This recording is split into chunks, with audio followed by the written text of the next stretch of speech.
जो लगा हो मुझे बताओ। पिछले 5 साल में पहले नौकरी लगते थे एक का मतलब समझो कि हजारों लोगों में एक आदमी नौकरी, तो उसको समझो कोई नहीं लगा भैया।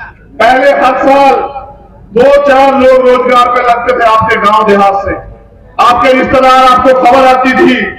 आरक्षण, सरकारी नौकरियों में आरक्षण, जब 2 अप्रैल को इन्होंने SC/ST के खिलाफ संघर्ष किया, सरकार सुप्रीम कोर्ट के आदेश के बाद आपने संघर्ष किया, तो सरकार डर गई।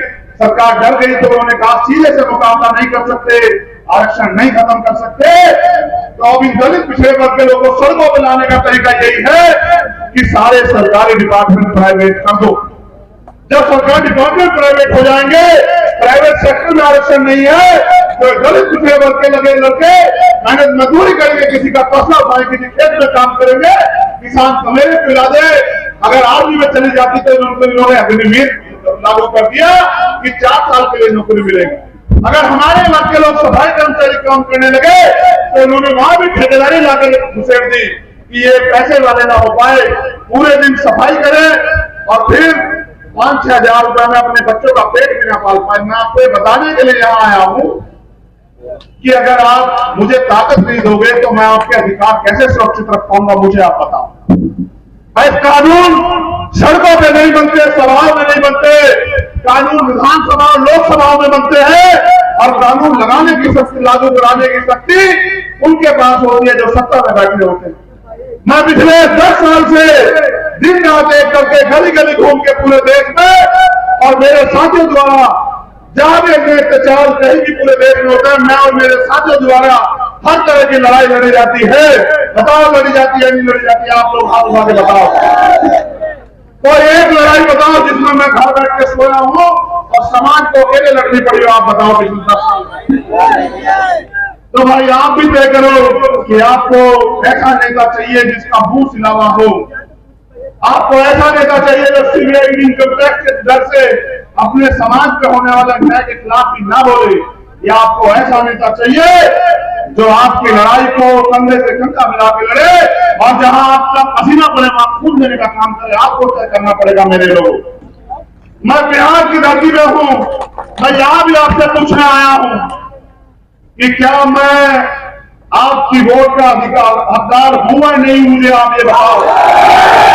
या फिर आप ये कहो कि अभी और 10 साल छपड़े खींचते रहो, लाठियां खाते रहो, अन्याय अत्याचार करते रहो, आप ये देंगे। सुनो मेरी बात को, देखो मैं साफ कह रहा हूं, मैं तो पहाड़ जैसा हौसला लेके आया हूं, पहाड़ जैसा। दुनिया की कोई ताकत मुझे इस लड़ाई को लड़ने से नहीं रोक सकती है, मेरे लोगों को याद रखना।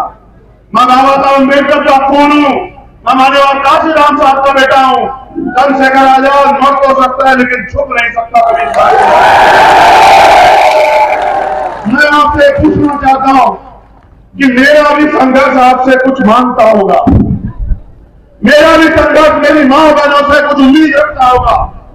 जब जो लोग जिनका कोई वास्ता नहीं है, जो सिर्फ पैसे की और चुनाव की रिश्तेदारी आपसे रखते हैं, जब आप उनका साथ दे सकते हो तो मेरे हाथ मजबूत करने में क्या बुराई है बताओ। अगर आप सब लोग अमीरों के साथ खड़े हो जाओगे तो बताओ किसी गरीब के बेटे में हिम्मत होगी वो लड़ पाए? ये जितने लोग मेरे साथ बैठे हैं मैं जानता हूं ये गरीब की औलादे हैं, और आज तक का इतिहास गवाह है किसी अमीर ने गरीबों की लड़ाई नहीं लड़ी है। गरीबों ने अपनी लड़ाई अपने कंधों के दम पे लड़ी है, अपने पैरों पे लड़ी है, इतिहास गवाह है। लेकिन मैं बताना चाहता हूं, मेरी माएं बहनें बैठी, हम लोग गरीबी, बेबसी, लाचारी से जूझ रहे हैं। अमीरों के कुत्ते भी घी खा रहे हैं, अमीरों के कुत्ते भी AC में सो रहे हैं, अमीरों के कुत्ते भी गाड़ियों में घूम रहे हैं, अमीरों के तो बात ही कुछ हो रहा है। मेरे लोगों, आजादी के 75 साल भी अगर आपको पक्के मकान नहीं मिले, इलाज के कमी के कारण अगर किसी का भाई, बाप, बेटा, मां, बहन अगर दम तोड़ देती है, अगर पैसे न होने के कारण कोई नौजवान उसके सपने कुचले जाते हैं, या जुर्म जाति के शिकार हम होते हैं, तो इसके जिम्मेदार दूसरा कोई नहीं है, इसके जिम्मेदार हम खुद हैं। क्योंकि हम गलती करते हैं, हम अपनी वोट को ऐसे लोगों को देने का काम करते हैं जो चुनाव के बाद हमारी बस्तियों में नहीं आना चाहते। आप ये देखना, अभी नगर पंचायत का चुनाव आ गया, ये भी नगर पंचायत है शायद, या नगर पालिका। अब बहुत लोग आएंगे, ये मेरी माँ बहनें बैठी हैं, आपके पैर भी पकड़ेंगे, आपके पैर भी दबाएंगे, आपके आगे हाथ भी जोड़ेंगे, आपसे रिश्तेदारी भी निकालेंगे, आपको पैसे भी देंगे, मिठाई भी देंगे, लेकिन चुनाव के बाद आपको ढूंढे भी नहीं मिलेंगे। मेरे लोगों को याद रखना, अगर मेरी बात गलत हो जाए तो। कब तक आप लोग इन लोगों पर भरोसा करते रहोगे? मेरी बहनें यहां बैठी है पढ़ी लिखे, जो पढ़ी लिखी बहनें मुझे जानती है, वो हाथ खड़ा करें एक बार तो मेरे संघर्ष को देखिए। क्या तुम्हें मेरे ऊपर भरोसा नहीं है क्या? एक मुंह से बोल के बताओ, तब तक नहीं मानूंगा। तुम लोग चुप रहो, नहीं मातृशक्ति को बोलने दो, मेरी बहनें मां जवाब देगी। क्या आपको अपने खून पे भरोसा नहीं है क्या? तो है तो फिर ये बताओ, अमीरों का साथ दोगी या अपने भाई का? बताओ। ये अमीर नहीं मिलेंगे चुनाव के बाद, ये आपका गरीब भाई आपके साथ खड़ा रहेगा। और जहां अन्याय अत्याचार होगा, हाल तो याद रखो, जैसे जैसे मैं ताकतवर होता जाऊंगा, हमारा संगठन ताकतवर होता जाएगा, आपकी तरफ आंख उठाने वाला एक हजार बार सोचने लग जाएगा कि वो गलती ना कर रहे थे, क्योंकि मुकाबला चंद्रशेखर आजाद से होने वाला है। मैं फिर आपसे कह रहा हूं, अगर आपको नैतिक शक्ति ना है मेरे लोगों, तो वो होगा जो हाथरस में हुआ। और आप जानते हो कैसे कैसे लड़ाई लड़नी पड़ी मुझे हाथरस की, तब जाकर उस परिवार की न्याय की उम्मीद जगी, और किस तरह से सत्ता में बैठे हुए लोगों ने अपनी न्याय को कुचलने का काम किया। मेरे लोग, मेरी लड़ाई अगर है तो आपके लिए है। अगर एमपी एमएलए बनना होता तो मैं अपने जिले में खड़ा होता, इस गलियों की धूल नहीं भाग रहा होता। मेरी लड़ाई सिर्फ ये है, ना मैं मुख्यमंत्री बनना चाहता हूं, ना प्राइम मिनिस्टर बनना चाहता हूं। हाँ, मैं बाबा साहब अम्बेडकर और माननीय काशीराम साहब का अधूरा सपना कि देश में हमारा राज आए और हमारा आदमी प्राइम मिनिस्टर बने, उसको मैं पूरा करना जरूर चाहता हूं। उसका एक कारण है, क्योंकि मैं जानता हूं कि जो अधिकार आपके छीन ले गए हैं, या जो संविधान आपको अधिकार देता है, उसको लागू कराने की शक्ति जिन कुर्सियों में है, मैं बस आप लोगों को कुर्सियों तक पहुंचाना चाहता हूं मेरे लोग। और याद रखो, जिस दिन आप उन कुर्सियों तक पहुंच गए, फिर आपको किसी का हाथ नहीं फैलाना पड़ेगा। मेरे लोगों, आप ये बताओ, क्या तो मेरी राय में कोई कमी बताओ। मैं बार बार नहीं आ पाऊंगा यहाँ, मैं फिर कह रहा हूं, मेरे कंधों पे बहुत जिम्मेदारी है। जिम्मेदारी बता देता हूं कि मेरे एक जिला प्रभारी को वहां एक माफिया ने, वहां उसके गुंडों ने गोली मार दी बिहार में, राकेश पासवान को। और यहां राजस्थान में कुकरा मेघवाल को वहां के सानंद साइयों ने उस मेरे बड़े भाई को पीट पीट के मार दिया। उनके बच्चे मेरा इंतजार देख रहे हैं। मेरी लड़ाई राजनीतिक लड़ाई नहीं है, मैं आपका फूल हूं। मैं कभी कभी मुझे वहां भी जाना पड़ता है आपके प्रोग्राम छोड़ के। जैसे मेरा कल प्रोग्राम सहारनपुर में था, इंदौर में हमसे हाथ जोड़े कि देखो भाई, मेरी जहां जरूरत है मैं वहां जाऊंगा। मैं आपके प्रोग्राम में नहीं आ पाया तो मैं माफी चाहता हूं। मैं आपसे कहना चाहता हूं, मैं रोज रोज नहीं आ पाऊंगा।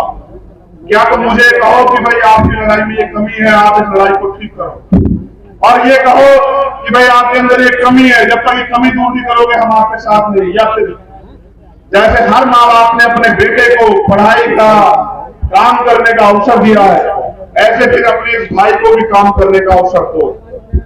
अगर आप मुझे अवसर देते हो तभी तो आपको पता लगेगा कि मेरे अंदर कितनी दिलचस्पी है आपकी लड़ाई लड़ने की। मैं आपका 7 साल का नेता नहीं हूं, याद रखना, जिसको एक बार के बाद आपके बीच में नहीं आना।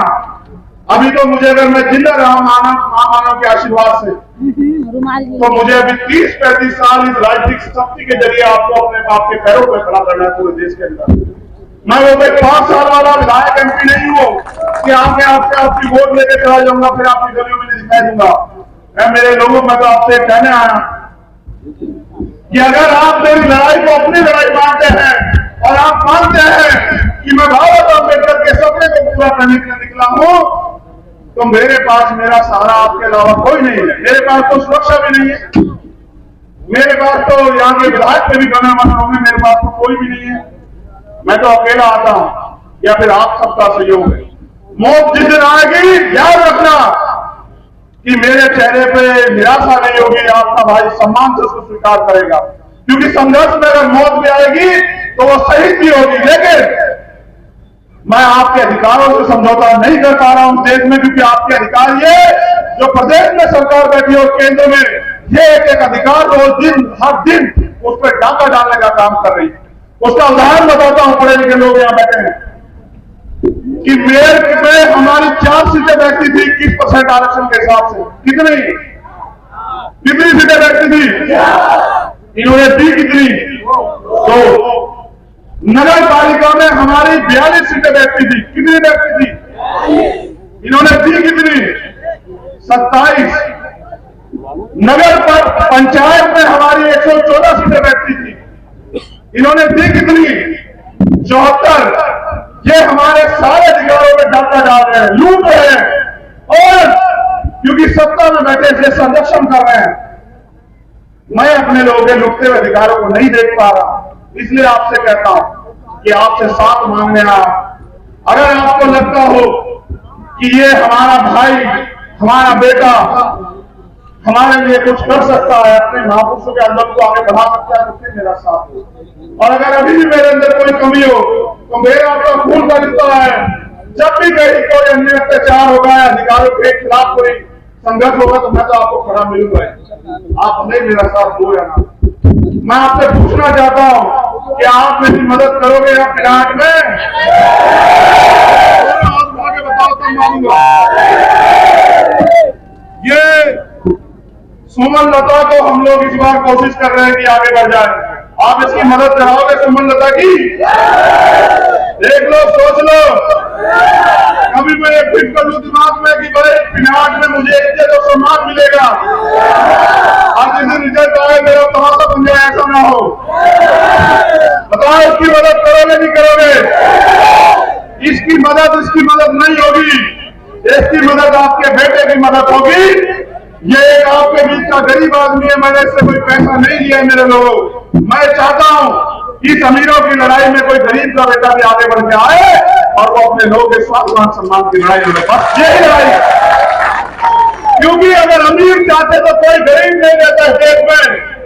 आप देखो, अमीर वास्तविकता में अमीर होता है, गरीब गरीब होता है। और अमीर, अरे मैं तो तुमसे ईमानदारी की बात बताता हूं। देखो, तुम्हें महसूस हो जाएगी, तुम्हारा कोई अमीर रिश्तेदार होगा तो वो ये मना कर देगा कि मेरा रिश्तेदार नहीं है। बताओ, ऐसा होता है नहीं होता है? कई अमीर लोग कह देते नहीं, कह देते हैं किसी गरीब को कि हम नहीं जानते कौन है, कह देते हैं ना। तो गरीबी तो बहुत बड़ा अभिशाप है इस देश में। तो ये गरीबी कब खत्म होगी पता है आपको? जब आप अपनी राजनीतिक ताकत बना लोगे, जब आप मेरे हाथों में इतने मजबूत कर दोगे उत्तर प्रदेश में कि मैं अपने लोगों को घर से उठा के सरकारी नौकरी देने लायक बन जाऊं। मैं अपनी बहनों माओ को प्राइवेट, सरकारी और उसके बाद घर पे रोजगार देने लायक बन जाऊं। और जिनके पास जमीन है इनको जमीन देने लायक बन जाऊं। और जिनके पास और तमाम तरह की सुविधाएं इनको सुविधा देने लायक बन जाऊं। और मैं उत्तर प्रदेश में रहने वाले हर गरीब को, वो किसी जाति धर्म का, अगर उसको पढ़ना चाहता है गरीब बच्चा, तो उसको फ्री पढ़ाई का अधिकार दिलाने में कामयाब हो जाऊं। अगर वो अच्छा इलाज चाहता है तो उसको अच्छा इलाज दिलाने में कामयाब हो जाऊं। क्योंकि मैं एक ऐसा भागा कि पैसे की कमी के कारण मैंने अपने पिता को इन हाथों में दम तोड़ते देखा। मैं नहीं चाहता कि कोई और बेटा अनाथ हो जाए इस वजह से कि उसकी जेब में पैसे ना हो। मैंने उस दिन तय किया था 11 जनवरी 2013 को कि मैं कोशिश करूंगा कि मैं नहीं बचा पाया अपने पिताजी को, लेकिन और कोई बच्चा अपने पिता, बहन, भाई को, बेटे को ना खोले। तब से लड़ रहा हूं, 10 साल हो गए बस। क्योंकि लोकतंत्र में सारी सबसे बड़ी शक्ति आपके पास है। जिस दिन आपने अपने खून के लिए एक बार बटन दबाना शुरू किया, याद रखना, फिर मैं जो करना चाहता हूं उससे मुझे कोई नहीं रोक पाएगा पूरे उत्तर प्रदेश में। याद रखना मेरे लोग। बहुत बहुत धन्यवाद पूरे आयोजक कमेटी को, धन्यवाद उस ऐतिहासिक मूर्ति के लिए, पिनाट की जनता को बहुत बहुत धन्यवाद। बस सिर्फ पूजना नहीं, उनके विचारों पे भी चलना, ठीक है? शिक्षित बनना, संगठित रहना और संघर्ष करना। और नौजवान लोगों से कहना चाहता हूं, तुम्हारी बहुत सारी टी शर्टें देखी रास्ते में आते हुए, खटी जाकर तमाम सब देखी, तुम याद रखना, तुम एक हो। इस खबर को देखने के बाद क्या है आपकी राय, नीचे दिए गए कमेंट बॉक्स में दीजिए अपनी राय। ऐसी तमाम बड़ी खबरों को देखने के लिए जुड़े रहिए हमारे साथ। खबर अच्छी लगे तो लाइक कीजिए और शेयर कीजिए, और हाँ, चैनल को सब्सक्राइब कर घंटे वाली बटन को दबाना ना भूलिए। फिर आते हैं आपके बीच कुछ खास खबरों के साथ। तब तक के लिए नमस्कार, जय भीम।